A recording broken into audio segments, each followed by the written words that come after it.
parce que nag règlement intérieur mooy organiser dissolution. dinañ ci ñëw ci kanam ci deuxième tour de table bi Pa Assane Seck dab nañu ci plateau bi jégalu aussi yooyu itam par rapport ak embouteillage yeeg yooyu noonu di la baal wax ci tabaski gi ñu jógee dañ lay nuyu jox la directement la question muy li nga xam ne moo fi jot a xew déclaration de politique générale finalement lan lañ ci mën a retenir bu fekkente ne Ousmane Sonko nee na bu ñu ko deful fii léegi le 15 juillet muy changer règlement intérieur bu nekk Assemblée nationale dina ko def devant une assemblée populaire a-t-il le droit. bismillahi rahmaani rahim asalaamaaleykum wa rahmatullah taala wa barakaatu Issa maa ngi laa nuyu bu baax di la wax déwénati baal nañ la baal nu yal ñu yàlla boole jéggal may nu fekke que lu yàgg ba sataat ya te tal ko barke Muhammad sallallahu alayhi wa sallam di wax amin Sénégal moom bu nu ñaanee léegi duñu wax amin dañuy wax amin waxal ko sunu bopp nuyu ne wala bu baax je dama tombé fii Issa di waxee déglu naa kilifa bi ma dem ba fii kii di waxee Aliou mankan nu bu baax Aliou je te précise que le 8 décembre 2022 Guy Marius Sagna avait demandé au Premier ministre Amadou Ba de ne pas venir à l'Assemblée. Donc leer na que c'était dit. C'est la même personne qui demande à Ousmane Sonko de ne pas venir à l'Assemblée parce que règlement intérieur baaxul.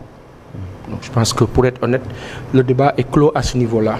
beneen bi pour revenir à la sortie du Premier ministre actuellement ci li mu posté. Je vois pas de menace. Je vois quelqu'un qui dit bu ngeen ko réglé ba àpp bi man dinaa jël samay responsabilité doxalee nii.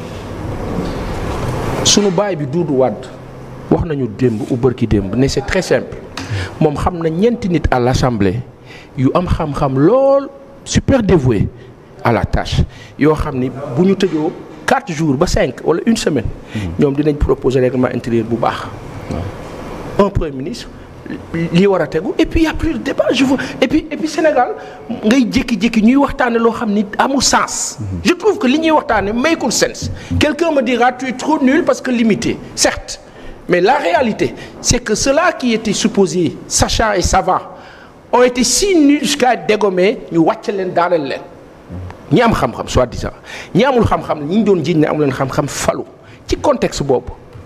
Quand vous avez parce que benn affaire dafa am. mais ñi gën a tudd kii Pa Assane li ñu daan faral di nemmeeku mooy opposition moo daan génn attaqué. pouvoir def contre attaque. mais bii pouvoir bi si boppam. à part quelques yu ñu gis ñu bind ñoo xam ne du ñu ay député bind nañ ci ku mel ni Madiambal Diagne.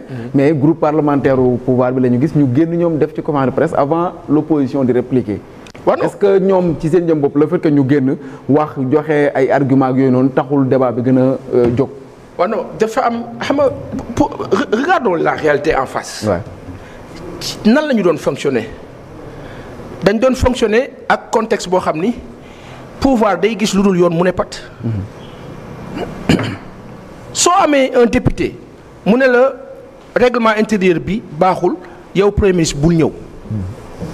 Doudou Wade bind président Macky Sall. sunu baay bi ñu ngi koy nuyu bind le président de la République ne ko règlement intérieur bi baaxul donc parce que ci loolu PM bi mënu cee ñëw. looloo tax Doudou Wade di xamle ne Ousmane Sonko ci contexte bi bu ko neexee mu toog ba 2028 parce que dans ce pays là aussi dafa am ñoo xam ne dañoo am xam-xam di wax am ñeneen ñoo am xam-xam di wax ñun ñi amul xam-xam ñuy arbitrer. léegi nag ñun bu ñuy arbitrer ak sunu ay limites dañuy xool kii wax dëgg te yàlla tax. nu ànd ak moom. la vérité. oui. ce même Doudou Wade. oui. a dit que Ousmane Sonko aujourd'hui doit y aller. waaw il l'a dit ci ban anam dafa ne il a parlé de deux choses. Sur la légitimité sur et par la légitimité vu la contexture de notre pays oui en tant que Premier ministre il se doit même de se dire je vais dire et montrer ce que je sais faire oui. Par contre, il y a le contenant qui est légaliste. Mais la politique légitimement, générale, oui, il doit le faire et il peut le faire. Mais sur le plan légal, qui peut le plus, peut le moins. Souvent, à mes choix, je prends les deux. Je dis, oui, légitimement, je vais le faire. Légitimement, bobo, moi justifié, moi le fille, le 15 juillet, bu dee parawulen defulen ko, ma doxalee que nii. waaw mais nag benn affaire moo ci nekk. Après, tu me diras, la démocratie, la loi, la légalité, ça se passe à l'Assemblée nationale. ak DPG aussi pour lan la pour action yi ngay teg ak yooyu. boo ko yéexee teg oui, mais Issa, fekk nga doxal ay weer yu bari toute la légalité, toute la légalité, déglu na ma Demba Ramata, toute la légalité dont on parle, la démocratie, la représentativité, la représentation populaire. Et la légitimité populaire, on a fait quoi?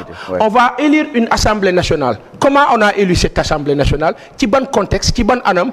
Ci benn lâcheté de visu boo xam ni on est allé jusqu'à prendre la gendarmerie mu dugg ci biir assemblée bi empêcher certains ñu voter benn ñaareel ba quand vous avez une assemblée où on a vécu la pire législature avec des faussaires de blanchiment, quand vous avez vécu une assemblée où des députés se sont permis le luxe mais sinueux de trafiquer des passeports diplomatiques. Quand vous avez, oui, tu peux t'en foutre, Aliou, mais moi je m'en fous pas. Quand je vois cette législature, moi, hypocritement, d'aucuns ne se sont pas offusqués là-dessus. Ils se sont tus. Certains là qui râlent se sont tus. Bon, moi, c'est l'oliep. Légalement, ñoom ñoo fi ne amul problème.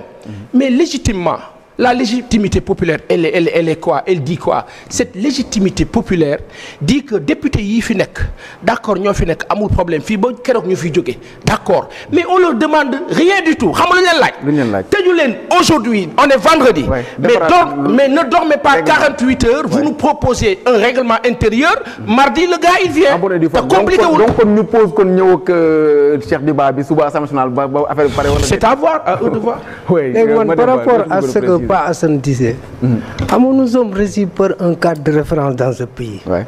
Ce cadre-là a ses normes, a ses exigences. Aucune déclaration de politique générale ne peut se faire dans la rue. Elle se fait à l'Assemblée nationale. Mais nous avons un règlement intérieur. Donc, même soit, soit nous def tout pour ñu réviser affaire yi tegaat mbir yi ci yoon. kon waru woon tey phrase bi daal loolu léeg-léeg moom wax dëgg yàlla ça n'a aucune base légale te Sénégal du yàgg mukk bu ñuy def une déclaration de politique générale avec un jury populaire loolu mënta nekk. mais question bi ma la bëgg laaj léegi xam nga lan moo mën a nekk. il y a un problème qui est là. mën nañ ko résoudre que les gens se réunissent. Et trouve une solution rapidement à ça. Mais après ñu dem ci ñu analyser ko politiquement l'opposition était à fond après gis nañ leen fan yi daanaka ñu bari yeewu nañu même ñoo xam ne sax nekkuñu Assemblée nationale gis nañu Ousmane Sonko par rapport ak li mu wax qu'est-ce qui se passe derrière par rapport ak li jot a xew déclaration de politique générale xam nga lan moo waral dëgg amul à part le règlement xam nga on leur a donné un os à ronger. Ouais. Parce que l'opposition xam nga le choc a été très brutal. Ouais. choc wu 54% nangam bi mbéj bi dafa metti mbéj bi bu mettee nag da ngay nelaw yu metti ils étaient dans l'hibernation léegi nag ils ont trouvé là une occasion de se faire entendre parce que la politique aussi c'est la gestion des opportunités c'est la gestion des intérêts c'est la gestion de la bataille de l'opinion c'est la gestion aussi de la bataille de communication ils ont matière la ñu am il l'exploite bu la ci kenn xam que ça soit n'importe quelle politique boo amee opportunité am matière da nga koy exploiter ci loolu lañ nekk et l'opposition va se faire entendre notamment Benno Bokk Yaakaar c'est ce qui justifie leur conférence de presse bien vrai nag que le choc a été tellement brutal depuis le 24 mars ba nga xam ne ils étaient dans un sommeil très profond mais maintenant ils commencent à se réveiller. Il y a d'autres même à côté à part Benno Bokk Yaakaar Bougane Thierno Alassane Sall et puis la nature Thierno Bocoum et comme la nature a horreur du vide aussi il faut qu'il y ait des gens qui prennent cette place là. Oui Alioune Sow ci côté boobu am na loo ci bëgg na préciser mais li ma la bëgg laaj mooy lan nga jàpp que ni moo xew dëgg ba tax Assemblée nationale amagul déclaration politique générale à part li nga xam ne mooy wàllum règlement intérieur bi ndax am na ñuy agiter même l'idée d'une motion de censure boo xam ne xëy na buñ ko déposer